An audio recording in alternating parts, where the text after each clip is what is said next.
Bienvenidas. Para continuar con nuestro segundo módulo, vamos a revisar las categorías de identidad de género y orientación sexual, las cuales nos permiten comprender aún mejor las diversas experiencias de vida de las mujeres. Bienvenidas. Si bien los contenidos presentados anteriormente permiten comprender en un primer momento la categoría de sexo, gradualmente se viene cuestionando el dimorfismo sexual, es decir, la noción biológica que divide a los seres humanos en hombres y mujeres únicamente. En la actualidad, se reconoce que existe una amplia gama de variaciones genéticas y fenotípicas no dimórficas en donde caben hombres y mujeres con genotipos y fenotipos muy variados, así como personas intersexuales. El genotipo hace referencia al conjunto de los genes y la información genética que conforman a un individuo de cualquier especie, y el fenotipo hace referencia a la expresión en forma física de las características de ese individuo.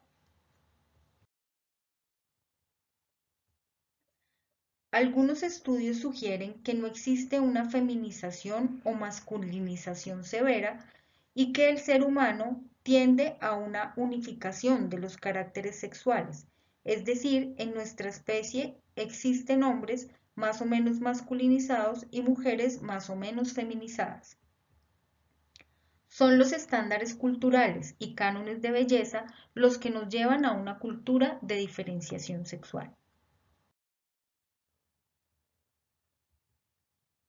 Asimismo, el género se fundamenta en una comprensión esencialista del sexo, lo que da lugar a una idea binaria del género como un par de opuestos excluyentes, femenino versus masculino. De esta manera, se puede decir que un hombre es la idea que se ha construido culturalmente de una persona que tiene caracteres sexuales predominantemente masculinos, y una mujer es lo contrario, una persona que tiene caracteres sexuales predominantemente femeninos. Sin embargo, la categoría de identidad de género cuestiona esta mirada.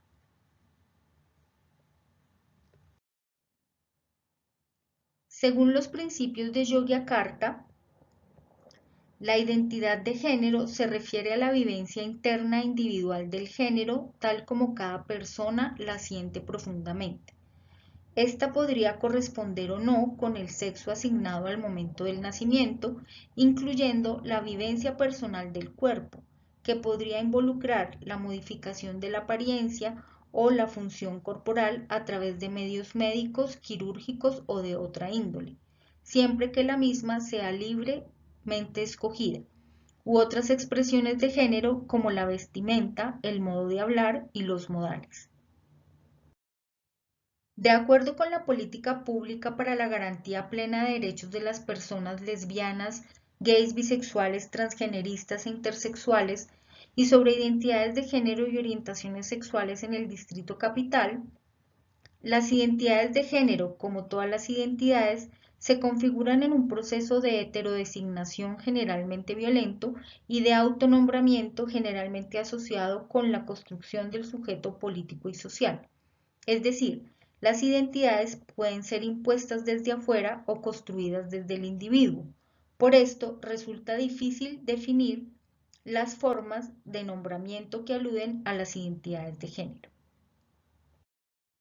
Se intenta a continuación una definición que pretende solo ubicar de manera general ciertas identidades de género. Transgénero, persona que se ubica o transita entre lo masculino y lo femenino.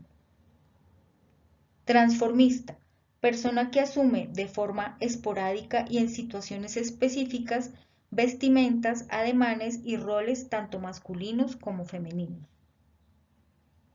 Travesti, persona que hace uso de prendas y reproduce roles y ademanes asociados al género opuesto al que se le asignó socialmente. Transexual, persona que asume un género que no corresponde al que se le asignó socialmente.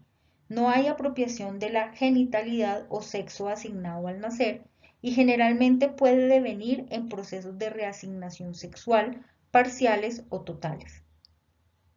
Trans, apuesta o construcción de identidad política en la que las personas se asumen, se construyen y se autodeterminan como trans, para hablar de la experiencia de tránsito entre los sexos y el género. La norma heterosexual establece que mujeres y hombres son heterosexuales y que no es posible otra manera de relacionarse. La orientación sexual se refiere a la dirección del deseo erótico y afectivo entre las personas en función de su sexo o identidad de género. De acuerdo con su orientación sexual, una persona puede ser heterosexual. Designa a las personas cuyo deseo afectivo y erótico se dirige hacia o se materializa con personas de sexo género distinto del que se asume como propio. Homosexual. Designa a las personas cuyos deseos afectivo y erótico se dirigen hacia o se materializan con personas de su mismo sexo género. Por ejemplo, hombre que dirige su deseo erótico afectivo hacia otro hombre, mujer que dirige su deseo erótico afectivo hacia otra mujer. Bisexual. Designa a las personas cuyo deseo afectivo y erótico se dirige hacia o se materializa con personas de su mismo sexo género, tanto como con personas de sexo género distinto del que se asume como propio. Lesbiana, categoría política con la que se identifican las mujeres homosexuales. Gay, categoría política con la que se identifican los hombres homosexuales. La expresión de género se refiere a la manera en que las personas expresan externamente su género a través de su comportamiento, ropa, corte de pelo, tono de voz y otras formas de presentación. No debe ser visto como un indicador de la orientación sexual de las personas. La identidad y la expresión de género deben ser entendidas como características que cambian y se transforman a lo largo de la vida.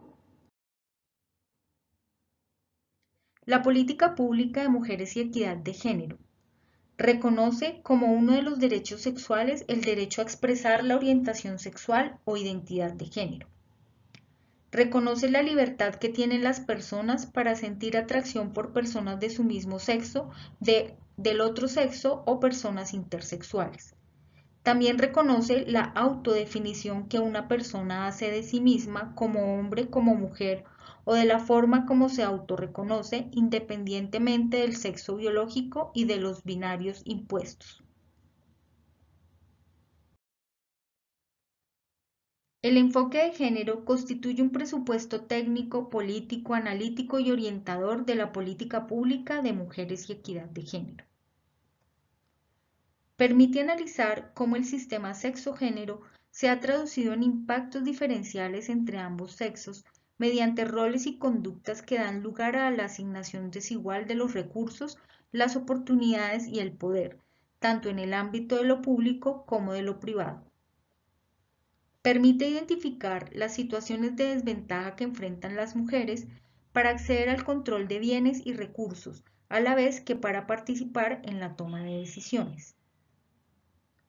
Permite comprender las relaciones de poder y desigualdad que existen entre mujeres y hombres y que se reproducen a través de imaginarios, creencias, roles y estereotipos que afianzan las brechas de desigualdad e impiden el goce efectivo de los derechos de las mujeres a lo largo del curso de su vida, en las diferentes dimensiones del desarrollo y de la vida social y comunitaria.